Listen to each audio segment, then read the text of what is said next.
আমি হিন্দু না মুসলমানও না, এমন বক্তব্য ফজু পাগলা কি কাফের হয়ে গেছে? সূরা নাস, এত নাস কেন, এই নিয়ে প্রশ্ন করেছে একজন বাউল। এই সম্পর্কে আপনি কি বলবেন? এই সকল ফাউল প্রশ্নের উত্তর দেওয়ার মতো আমাদের হাতে আসলেও সময় নাই। বাথরুমে বস্ত্রহীন হয়ে ফরজ গোসল করলে পরে কি উজু করতে হবে? মেয়েদের জন্য কি mechanical engineering, computer science, engineering পড়া জায়েজ? আমার পিতা আমার আকিকা দিয়েছিলেন কুরবানির সময় 7/1 গরুতে। এটা কি হয়েছে নাকি আমি আমার আকিকা নতুনভাবে দিব? কোনো কারণে বাসায় নামাজ পড়তে হলে কি একামত এবং কিরাত জোরে জোরে পড়তে হবে? তার মানে ওই ব্যক্তি বুঝাতে চাচ্ছেন যে আমাদের যেই নামাজ তার কাজা হয়েছে, সেই নামাজটা বাড়িতে পড়তেছেন, সেইখানে তার একামত লাগবে কিনা। আমাদের ফোকাহে কেরামের মতামত অনুযায়ী কেউ যদি বাড়িতে কোনো কাজা নামাজ আদায় করে তাহলে একামত দিয়ে সালাত আদায় করবে, এটা হচ্ছে তার জন্য উত্তম। তবে একামত যদি না দেয় সালাত আদায় হয়ে যাবে। আর যেই সকল সালাত জাহেরান কেরাত, মানে মাগরিব পড়তে পারেন নাই, ঈশা পড়তে পারেন নাই, তাহলে আপনি মাগরিবটা যখন পড়বেন তখন উচ্চ কেরাতেই আপনি আদায় করবেন। আর যদি আপনার সেটা আসর হয়, সেটা যদি জোহর হয়, তাহলে আপনি সেইটা আপনার মতো করে আপনি তখন আস্তে যেরকম কেরাত আস্তে করে আদায় করবেন। এটা হচ্ছে আপনার জন্য সালাতের বিধান। বিকালে অজান্তে ঘুমিয়ে পড়ে উঠে দেখি মাগরিবের আজানের সময় হয়ে গেছে, তখন কি আসরের ফরজ নামাজ আদায় করব নাকি নিষিদ্ধ সময় পার হওয়ার সময় আদায় করব? প্রিয় ভাইরা, আপনি ঘুমাই গেছেন, আসরের সালাত আপনার কাজা হয়ে গেছে। এক্ষেত্রে একটা ছোট্ট কথা বলে রাখি, নবীজি সাল্লাল্লাহু আলাইহি ওয়াসাল্লাম একটা ভয়ঙ্কর কথা বলেছেন। নবীজি বলছেন যার আসর কাজা হলো যেন তার দুনিয়াটা ধ্বংস হয়ে তার মাথার উপরে পড়ে গেল। হাফিজু আলাস সালাওয়াত ওয়াস সালাতিল উস্তা, এটাকে মুফাসসিররা বলছেন আসরের সালাত। অতএব এই ব্যাপারে সবচেয়ে সতর্ক থাকতে হবে। দ্বিতীয় কথা, হয়েই গেছে, মানুষ মাত্র হয়। সেই ক্ষেত্রে আপনার যদি মাগরিবের নিষিদ্ধ ওয়াক্ত, সূর্য যখন ডুবতে শুরু করে এরপরে 14 মিনিট থেকে 17 মিনিট, এই সময়টা হচ্ছে নিষিদ্ধ সময়। এই সময় আপনি কোনো সালাত আদায় করতে পারবেন না।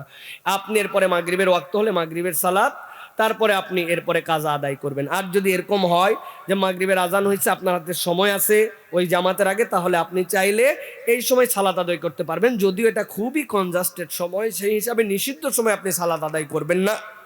এরপরে যখন আবার ওয়াক্ত, বৈধ ওয়াক্ত আসবে, তখন আপনি সালাত আদায় করে নেবেন। নিষিদ্ধ সময়ে কোনো ধরনের সালাত আদায় করারই আপনার বিধান নাই, সেটা কাজা হোক নফল হোক, এটা নিষিদ্ধ মানে নিষিদ্ধ। এই সময় আপনি কোনো সালাত আদায় করতে পারবেন না। আমার পিতা আমার আকিকা দিয়েছিলেন কুরবানির সময় 7/1 গরুতে। এটা কি হয়েছে নাকি আমি আমার আকিকা নতুনভাবে দিব? প্রিয় ভাইয়েরা, যখন কোনো বাচ্চা জন্মগ্রহণ করে তার জন্য কতগুলা মাসনুন দায়িত্ব আছে। এর একটা দায়িত্ব হচ্ছে তার জন্য আকিকা করা, তার জন্য তাহনিক করা, তার জন্য চুল এবং তার নখ এইগুলা ফেলে দিয়ে সেটাকে ওজনে ফিদ্দা, রৌপ্য পরিমাণ যদি সামর্থ্য থাকে তাহলে তার জন্য সাদাকা করে দেওয়া। এইগুলো রাসূল সাল্লাল্লাহু আলাইহি ওয়াসাল্লাম কর্তৃক নির্ধারিত বিধানের মধ্যে অন্যতম হচ্ছে আকিকা করা। আকিকার বিধান হচ্ছে 7 দিনের দিনে করা। বাচ্চা যদি শুক্রবারে হয় পরের বৃহস্পতিবার, বাচ্চা যদি বুধবারে হয় পরের মঙ্গলবার, এই ডেটে আকিকা করা তার জন্য সুন্নাহ। নবীজির সুন্নাত ছিল, আক্কান নবী সাল্লাল্লাহু আলাইহি ওয়াসাল্লাম লিল হাসানি ওয়াল হুসাইনি কাবাশাইন, নবীজি হাসান হোসেন রাদিয়াল্লাহু পক্ষ থেকে 2টা কাবাশ, কাটান দেওয়া ভেড়া নবী করিম সাল্লাল্লাহু আলাইহি ওয়াসাল্লাম আকিকা দিয়েছেন। এখন এই আকিকা কেউ করতে পারে নাই, তার সামর্থ্যে কুলায় নাই, কিন্তু গরুতে 7/1 আকিকা হিসেবে দিছে, তার আকিকা আদায় হয়ে গেছে। আপনাকে নতুন করে আকিকা করতে হবে না। কিন্তু আদায় হয়নি কি, সুন্নত পদ্ধতিটা হয় নাই, যেই পশুতে দেওয়ার কথা ছিল সেইটা আপনি করতে পারেন নাই, কিন্তু আকিকা আপনার আদায় হয়ে গেছে। সুতরাং আপনাকে নতুন করে আবার আপনার আকিকা আপনাকে করতে হবে না। সূরা নাস, এত নাস কেন, এই নিয়ে প্রশ্ন করেছে একজন বাউল। এই সম্পর্কে আপনি কি বলবেন? এই সকল ফাউল প্রশ্নের উত্তর দেওয়ার মতো আমাদের হাতে আসলেও সময় নাই।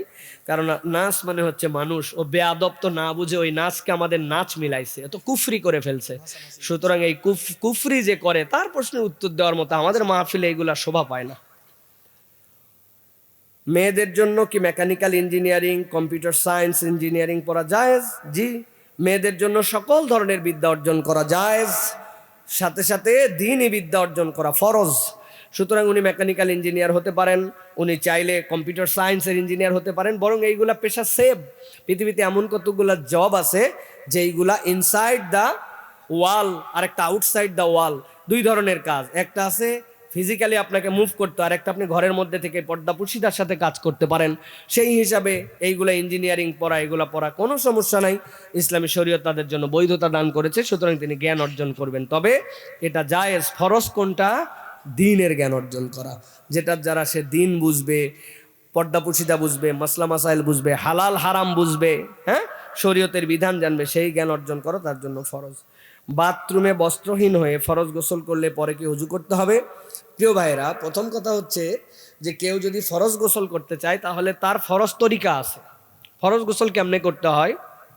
ফরজ গোসলের জন্য রাসূলুল্লাহ সাল্লাল্লাহু আলাইহি ওয়াসাল্লামের শেখানো সুন্নাত হচ্ছে প্রথমে বাথরুম বা গোসলের যে জায়গা সেখানে ঢুকবে, ঢুকার পরে প্রথমে পানি নিবে, পানি নেওয়ার পরে যেই অঙ্গটাতে সে মনে করবে যে আমার নাপাক লেগে থাকতে পারে, পানি দিয়ে সেই অংশটুকু আগে ধুয়ে ফেলবে বাম হাত দিয়ে। এরপরে দুই হাত ধুবে, ধোয়ার পরে এরপরে মুখ ধুবে, মুখ ধোয়ার পরে এরপরে কনুই পর্যন্ত ধুবে, এরপরে গড়গড়ার সাথে কুলি করবে, নাকের একদম যে নরম জায়গায় এটা পর্যন্ত পানি পৌঁছাবে, এরপরে ডান পাশ থেকে পানি ঢালতে শুরু করবে বাম পাশে, এরপরে মাথা দিয়ে গোসল করবে, বেরোনোর সময় পায়ের মধ্যে পানি দিয়ে বের হয়ে যাবে, তাহলে তার ফরজ গোসলও হবে এবং তার অজুও হবে। জেনে রাখবেন, গোসলের মধ্যে অজু আছে, অজুর মধ্যে গোসল নাই। আমাদের অনেকেই গোসল করার পর আবার অজু করে, কারণ সে গোসল জানে না। এই জন্য গোসলের মধ্যে অজু আছে, অজুর মধ্যে গোসল নাই। সেই হিসাবে সে যদি বিবস্ত্র হয়েও গোসল করে কোনো সমস্যা নাই, বাথরুমের মধ্যে সে তার মতো করে সেখানে গোসল করছে, এর জন্য আলাদা করে তাকে গোসল করতে হবে না। আমাদের দেশে একটা বিরাট বড় মাসালা, হাঁটুর উপর কাপড় উঠে গেলে অজু ভাঙে যায়, আছে না ভাই? হাঁটুর উপরে কাপড় উঠলে অজু ভাঙে না, এটা একটা গুনাহ, কিন্তু এর দ্বারা অজু ভঙ্গ হয় না, অজু ভঙ্গের কারণ এটা নয়। আমি হিন্দু না মুসলমানও না, এমন বক্তব্য ফজু পাগলা কি কাফের হয়ে গেছে? প্রিয় ভাইয়েরা, প্রথম কথা হচ্ছে নবীজি সাল্লাল্লাহু আলাইহি সাল্লাম বলেছেন, কুল্লু মাউলুদ ইউলাদু আলাল ফিতরাহ, প্রত্যেকটা ভূমিষ্ঠ সন্তান ফিতরাতের উপরে জন্মগ্রহণ করে। এরপরে তার বাপ ইউহাউইদানিহি আও ইউনাসসিরানিহি, তাকে নাসারা বানাইছে, ইহুদি বানাইছে, মাজুসি বানাইছে, বাপ মা। তাহলে মানুষ জন্মগ্রহণ করে কিসের উপরে? ইসলামের উপরে। ভালো করে বুঝেন কথাটা। ফিতরাত কি? আর দ্বীন আল ফিতরা, ইসলামের নামই ফিতরাত। প্রত্যেক মানুষ ইসলামের উপরে জন্মগ্রহণ করে, এরপরে তাকে হিন্দু বানায়, খ্রিস্টা বানায়, ইহুদি বানায় তার পরিবার, তার সমাজ। এখন আপনি যদি কথা ঘুরায় বলেন প্রত্যেক মানুষই দুনিয়াতে মানুষ হিসেবে আসে, এরপরে আমার আব্বা আমারে আকিকা দিয়া মুসলমান বানাইছে, তাহলে তো কথা মিলল না ভাই। আপনি এই কথা কেন বলছেন? এই কথা বলার উদ্দেশ্য যদি আপনি লিবারেল হতে দেখাতে চাচ্ছেন যে আমি মানুষ, অতএব হিন্দুর ভোট আমার লাগবে, কালেকশন কর, সেটা আপনার ব্যাপার। কিন্তু আপনাকে জেনে রাখতে হবে প্রত্যেক সৃষ্টি ইসলামের উপর জন্মগ্রহণ করে। কোনো একটা বাচ্চা হিন্দুর বাড়িতে আসছে, হিন্দুর বাড়িতে আসার পরে বালেগ হওয়ার আগে যদি মরে যায়, ও ইব্রাহিম আলাইহিস সালামের কাছে চলে যাবে, আল্লাহরে জান্নাতে দিয়ে দিবে, কারণ সে ইসলামের উপরে জন্মগ্রহণ করছে। তাহলে আপনি হইছেন ইসলামের উপরে, আর আপনি নিজে বলতেছেন না 7 দিনের দিন আমার বাপ আমার নাম রাইখা তারপরে আমারে মুসলমান বানাইছে। এ তো কথা মিলল না ভাই। এই জন্য এই সকল কথা আসলে আমাদের বলা উচিত না। তবে সাথে আমার একটা কথা আছে এই জায়গায়, সেটা হচ্ছে ভাই, প্রশ্ন আসছে জন্য আমি এই প্রশ্নের উত্তর দিলাম। এইগুলো আমি প্রশ্ন উত্তর দেই না সচরাচর। কেন বললাম ভাই? মানুষকে দিন থেকে বের করে দেওয়া, অন ইসলামিক প্রমাণ করে দেওয়া, কুফরি হয়ে গেছে এইটা বলে দেওয়ার থেকে তারে বাঁচানোটা বেশি জরুরি, তারে সেভ করা বেশি জরুরি। যে ভাই এই কথা আপনি কোন সেন্সে বলছেন, ভাই আপনার টার্গেটটা কি, আপনি কেমনে বলেন, আপনার বুঝ কতটুকু ছিল, এটা হিসাব কিতাব করে তার এক্সকিউজ দিয়ে তারা ইসলামের মধ্যে রাখা, ইসলাম থেকে বাইর করে দিলে আমার লাভ কি বলেন ভাই? আল্লাহর জান্নাত তো ছোট না, হুদা মিসা তাকফির করায় মানুষে কাফের বানায়, দরকার নাই। বলছে ভাই এলোমেলো কথা বলতেছে, আপনার চেপে যান। তবে দ্বীনের ব্যাপারে কথা বলার সময় ভাবে বলতে হবে, অতি পণ্ডিতি ভালো না। আপনি সব বুঝে গেছেন আর কেউ বোঝে না, এরকম পণ্ডিতি করেন না ভাই। সবাই 3.5 হাত জায়গায় যাওয়া লাগবে, তারপরে বাটাম যখন পড়বে তখন কিন্তু আর ফেরত আসা যাবে না প্রিয় ভাই। অতএব হিসাব করে আমাদেরকে যেতে হবে। আল্লাহ আমাদেরকে বোঝার তৌফিক দান করেন। হাযা মা ইনদি ওয়াল ইলমু ইনদাল্লাহ। সুবহানাকাল্লাহুম্মা বিহামদিকা।